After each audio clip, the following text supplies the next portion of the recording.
As I mentioned a while ago, something very, very special happened on Capitol Hill earlier today.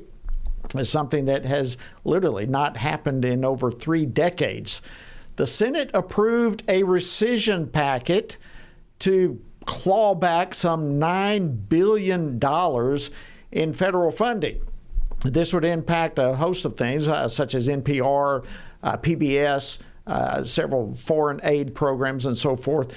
But the vote was extremely close.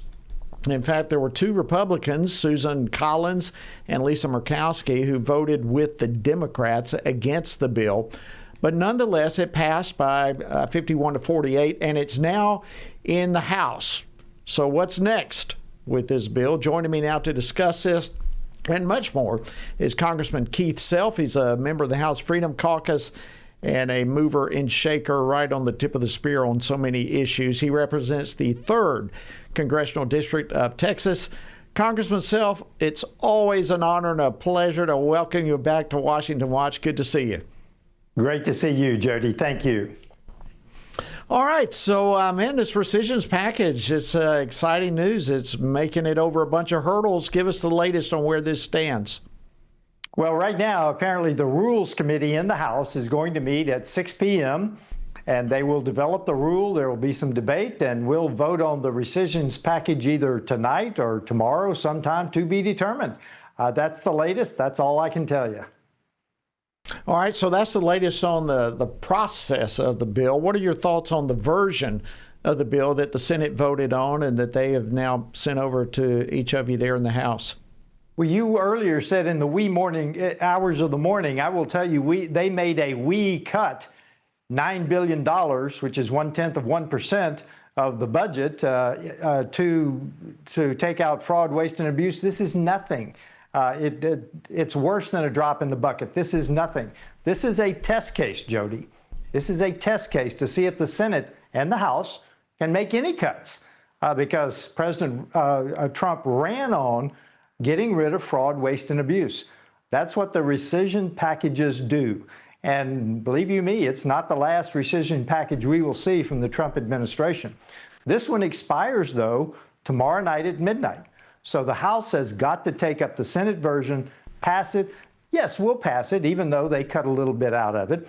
But this is a precedent-setting bill that the Senate can, yes, cut some money. I'm really glad you brought that up, Congressman Self, because, yeah, number one, it is a drop in the bucket when it comes to trying to cut back wasteful spending and so forth. But nonetheless, it is a drop, and it is a step in the right direction. But the Senate really struggled over this, and yet you say, and I'm hearing as well, we're hearing that there will be additional rescission packages coming. Do you think that those future packages can pass the Senate again? I don't have any doubt that you can pass it in the House, but do you think future rescission packages can make it through the Senate? Well, I don't know, but I think every package that the administration sends over will have a fight on its hand to get through the Senate. There's no doubt about it. The Senate does one thing better than anyone else in the nation, and that's spend money. Wow. Well, that's we're going to be keeping a close watch on this, of course. This is, as you said, a precedent-setting bill that's here. It's been a long, long time since we've seen anything like this, and I'm excited that it did make it past the Senate, and we'll keep a close watch on where it goes from here.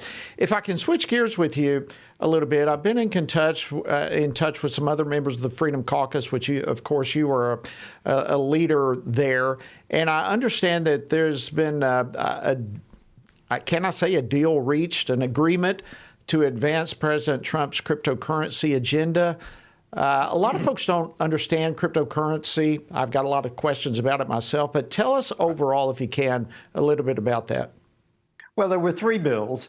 There was one bill to establish a framework. That's very important. There was one bill to unlock banks and the wealthy to be able to buy digital assets. And there was one bill, in my mind, the most important bill, was to ban a central bank digital currency. We do not want the federal government being able to use a central bank digital currency. That would give the federal government total transparency of your bank account and your spending. Look, we've got facial recognition already. We've got license plate readers. So this would have finished it off with the financial transparency to the federal government and, frankly, the power to say no. You want to buy a big Texas pickup? No, you can't do that. You want to buy a weapon of some sort? No, you can't do that. You want to buy potentially a Bible? Maybe not. If the federal government was run by people who believed in the government having say-so over your financial future. So where is this going? This whole cryptocurrency thing is a digital currency. And thank you, by the way, you and the members of the Freedom Caucus for standing against this central bank overseeing and having the ability to provide surveillance over that digital currency.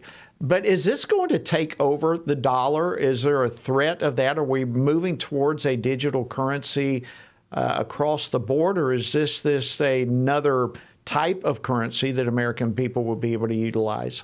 Well, right now it's another type of currency, and there are several different types, and we don't have time to go into all of them. But my colleague Warren Davidson is very concerned that one of the issues needs to be not only surveillance, but that you maintain self-custody of your assets. In other words, you get to move them around without going through a third party. You don't have to have a third party, again, that has transparency into your transactions. You control your assets, even though they're digital assets. It's going to be very interesting. I think a lot of, and I know I've spoken with Warren Davidson as well about this, and you're right. He is a master on all of this and has been involved in the conversations from early on. But this whole cryptocurrency thing is gaining momentum, and it's going to be something that we're going to have to deal with at some point. So again, thanks to you and your colleagues in the Freedom Caucus for doing everything you can to at least make sure that privacy is maintained with those who utilize a cryptocurrency. Speaking of the Freedom Caucus, Congressman Self, let me ask you this. And I know better, but I've heard it, and it's being widespread through the legacy media. Among people who are saying the Freedom Caucus has caved when it comes to various demands. Whenever there is something that conflicts with President Trump, that the Freedom Caucus caves and just does what President Trump wants. How do you respond to that kind of allegation? Well, the old saying is the devil is in the details. And we look at the details of some issues. The one big, beautiful bill 2 weeks ago, this week, the cryptocurrency. We are doing everything we can to push our conference to the right, to maintain personal responsibility, freedom, freedom of speech, freedoms across the board, in this case, privacy of your finances. We are taking the lead and making sure that everything that we pass adheres as much as possible to the concept of freedom, free speech, personal responsibility. So while people say we fold, we move everything here as far as we can toward the freedom end of the spectrum. And at the end of the day, when we have done everything we can do, we say we have done everything we can do, and we agree to move the very important issue forward. We're not folding. We're moving it as far as we can. Yeah, and you're doing a masterful job at it. Of course, I was a part of the Freedom Caucus as well. In fact, an original member of the Freedom Caucus. And right. I tell you, they're just warriors, absolute warriors in the Freedom Caucus. And I have watched and, of course, been in many conversations with various members and seeing how effective HFC has been in moving the needle of the entire conference further to the right has just been remarkable. And it's this is a group that really is being a voice for millions of Americans who believe they've lost their voice in Washington. So thank you so much. Jody, Congressman Keith Self, yes.